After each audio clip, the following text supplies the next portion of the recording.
Went no contact with my mom because my stepdad bullied me and she didn't care. Now my fiancé wants me to forgive her and invite her to our wedding. Posted by you/alternative tale 6910. I'm a 30-year-old woman. I have been with my fiancé, Sarah, for the last 5 years. We are the same age, and we met in grad school. When I was 13, my loving dad passed away. He left a decent amount of money for us.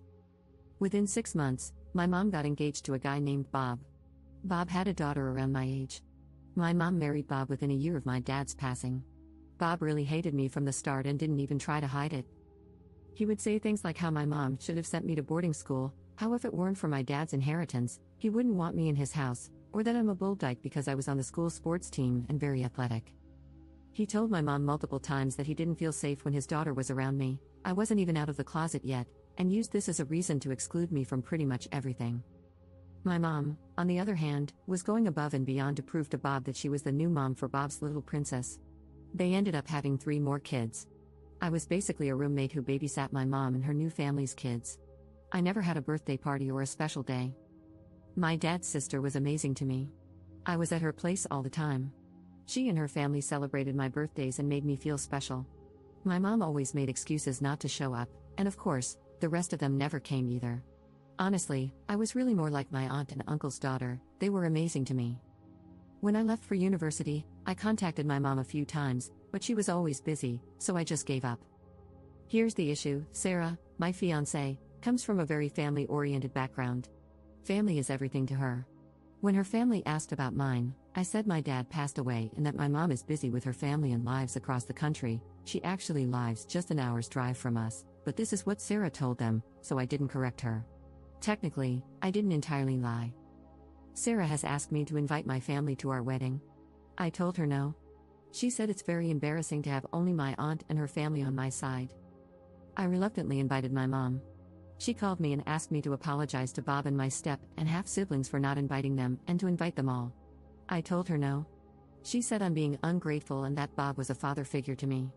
My mom and I had a big argument over this. Now, my mom says the only way she'll come is if I invite Bob, his daughter, and their kids. Sarah is now pushing me to invite them all because she doesn't want to feel embarrassed in front of her family. These people never even gave me a card or said happy birthday to me, so I see no reason to celebrate my big day with them. On the other hand, I don't want to let my fiancé down. I just don't know what to do. Should I swallow my pride and invite my family so my fiancé will be happy? I suggested eloping, but Sarah is a firm no. Edit. Sarah knows everything about my life. My aunt has even talked to her about how they treated me growing up. I will have a serious talk with her tonight. Update 1 day later. Thank you for your comments and DMs. They really gave me perspective on my life. I sat Sarah down last night and explained my reasoning for not inviting my family. She kept saying, that was a long time ago, they might not be the same people anymore. I felt offended and said, how on earth are you lecturing me when you've never even met them? Well, it turned out my mother has been in touch with Sarah. Sarah said they regularly meet for coffee dates and talk. I was about to cry because I was so angry. My mom changed the whole narrative, saying Bob was a father figure, a good, protective dad, and that it was me who didn't love him back because, apparently, it's my thing to play the victim. She claimed my aunt manipulated me and stole me from their family, trying to be a replacement for my mom. According to her, it's all about my mother. I screamed, are you for real? Ask her next time on your coffee dates why I never had a birthday party growing up. Why was there never a gift under the tree for me? Ask Bob if he even knows when my birthday is, since he was such a loving dad. Why did my aunt have to pick me up before Christmas Eve because Bob wanted to spend the holiday with his kids, not with another man's mistake? Sarah basically repeated what my mom has told me my whole life: you just love to make a big deal out of everything, make yourself a victim, and push everyone away. I told her she had no right contacting my mom. She said I was cruel and claimed she was just trying to help me mend my broken relationship. She even called my mom lovely and said Bob has changed a lot, he's now an LGBTQ ally now that his princess is out. I was floored. An ally? Maybe he should start by apologizing to me for terrorizing my entire childhood. I told Sarah we are done. I can't do this. Sarah sarcastically said, you just proved your mom's point. Go run to your aunt. Let that old witch run your life. I told her she needs to find a new place ASAP, considering she's not paying rent, I am. She got mad and asked what excuse I was going to make up this time to justify my bullcrap trauma. I stopped replying. She went on a tirade, breaking our dinner plates. I didn't care.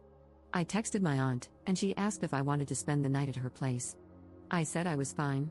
I'm taking time off from work. I cleaned up the kitchen, which was full of broken dishware, in the morning because I didn't want my cats to accidentally get hurt. Sarah is still sleeping. I'm going to see how I can legally evict her. I'm a complete mess, but I'll talk to my aunt and uncle for help. Yes, I'm not starting to date again until I see a therapist and work on myself. I can't keep going through this. Second update 5 weeks later. I still get DMs asking for an update. 1. Sarah moved out, finally. Her family cursed me, my aunt, and uncle as they were packing her stuff. I asked my aunt and uncle to be there because I was terrified of her family. Luckily, they didn't do anything crazy, just a lot of verbal attacks. 2. My mom left me a nasty voicemail. She said I'm a worthless human being and blew the best thing that happened to me over some childish resentments. She said, "That's who you are. An ungrateful, spoiled brat." Her husband apparently raised me, and I was ungrateful, whatever, just leave me alone. 3. I met with a therapist that I liked, but he is going to retire soon due to health issues, FML. He referred me to his colleague, so, new year, new therapist? 4. I'm not dating. I do a lot of social activities with my friends. Overall, I'm very happy. 5. Next step? Who knows, maybe save my money to take my auntie on a nice vacation. I don't have many plans, to be honest.